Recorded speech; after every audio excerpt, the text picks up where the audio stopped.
Hello, welcome back to Gas Beauty Tabletop Football and a World Cup Challenge. Yes, that's right, I didn't forget it.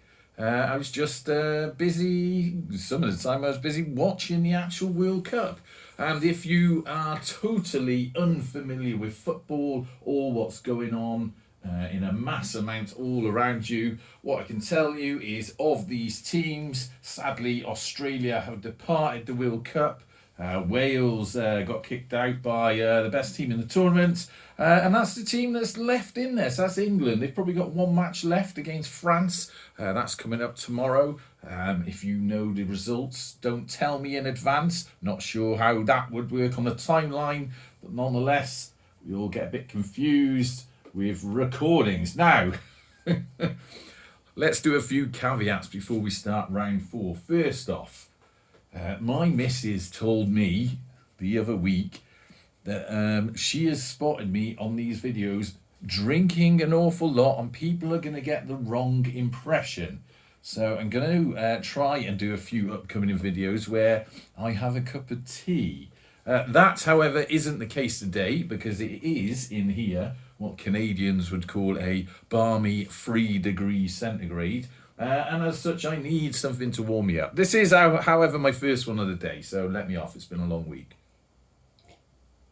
Oh, how delicious and warming that tastes. Right, so what we're doing today. Round 4. It's going to be a bit different, this. So, we have 2 types of players. They're not mixed within the team, so we've got domed base players and we've got flat base players.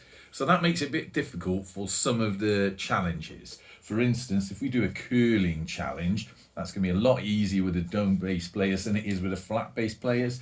And likewise, if we do a chipping challenge, that's probably, although it's possible with dome base players, that's going to massively advantage the Australians. And we certainly don't want that. So here's what we're going to do. This challenge is going to be ball placed there, a barrier of some type or a block of some type. In this case, it's an old school linesman with a red flag. And then, let me see, you can see that, yeah. So the home team players, let's move that barrier out of the way. They're going to go from here, and the challenge for them is, let's move that keeper out of the way, to first off, spin round and touch the ball. So they'll get 1 point for that. If the ball goes in, they get another point. Are we clear? If they don't hit anything, they get no points. And if they hit the ref, they get a minus point on whatever they score, right? Now, hope you remember that, because I'm going to have to remember it. Now, what we're going to do for the Australians, though, because it's a little bit unfair trying to spin them round. It is possible to spin these, but it is a lot more difficult. He's trying. Could try for the next hour. It's not going to happen. So they're going to have a different challenge. Their challenge is going to be a barrier where the ref is.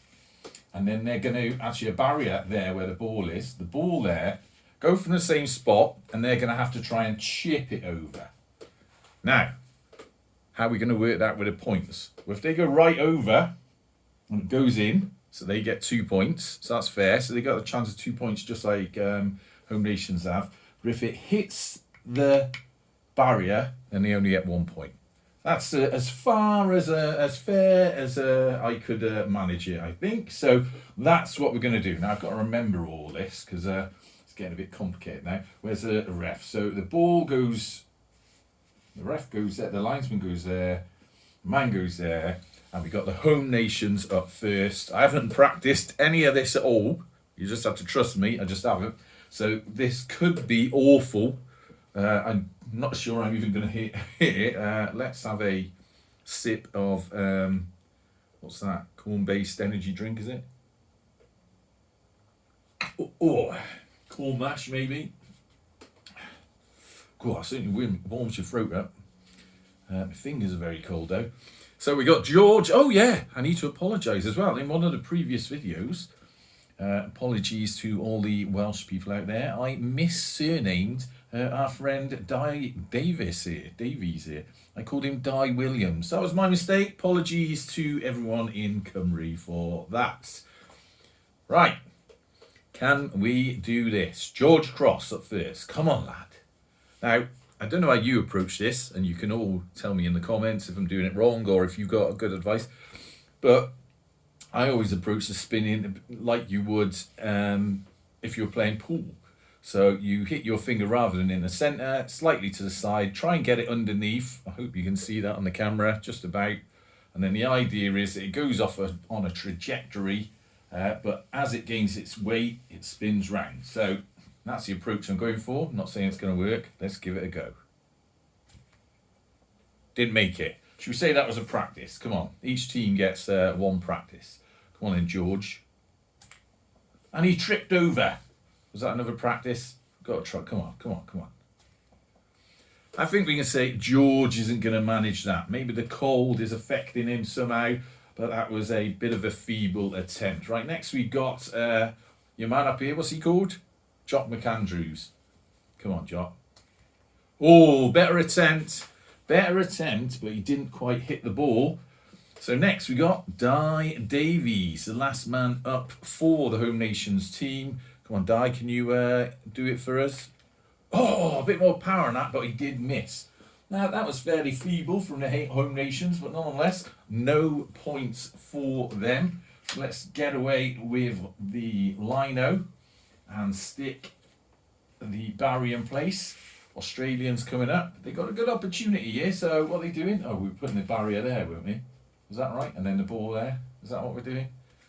And then the man here. So, trickier than you think, this. First off, you've got to get a nice straight shot, and you've got to get under that ball, get it over the top of the barrier, and then get it in. Now, to be fair, we'll give them 2 practice shots as well. If they get it in first time, though, then obviously they don't need it. So, first up, Sydney Harbour, the posh boy on the Australian team, and he's the one that's going to have to practice shots if he needs them. So we'll say that was a practice shot for him. Good this, isn't it? Sydney Harbour again. Got himself in the goal. And this is the real go now for Sydney Harbour. Bit of power, mate, that's what you need. Oh, couldn't quite get it over there. Perhaps that's a bit close to the barrier. Well, let's see. Next we got Shane Bendigo. If you're wondering where I get these names from, Sydney Harbour's fairly obvious. Bendigo is apparently a sort of secondary city in Australia. Don't know much about it other than that.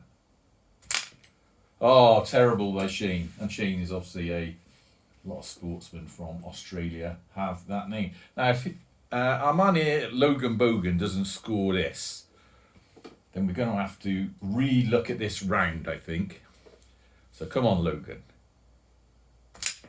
And he didn't. 0-0 all round. I'm not very happy with that. That is not great performing. So what can we do instead? I think we'll just have to go for the long-range penalty shootout. We'll have one team each, so one player each, so we can determine some sort of scoring. Australia up first. Logan Bogan's going to take it for Australia. Oh, and he missed it. Tragic, mate. Tragic. And for the Home Nations, George Cross. Come on, George. And that's in. So that is 1 point for the Home Nations eventually. So round 4, 1 point for Home Nations and 0 for Australia. And that puts us on now 4 apiece, moving into the final round, which will be, of course, round 5. Or as they call it in France, 5. Also, the number of goals that England are going to score against you. Until next time, up the gas. Hey, no, up the Home Nations. Oh, and cheers. And I'm really not joking about being cold in here. I don't know if you can see, but you see my breath because I can see it. Anyway, round 5 coming up.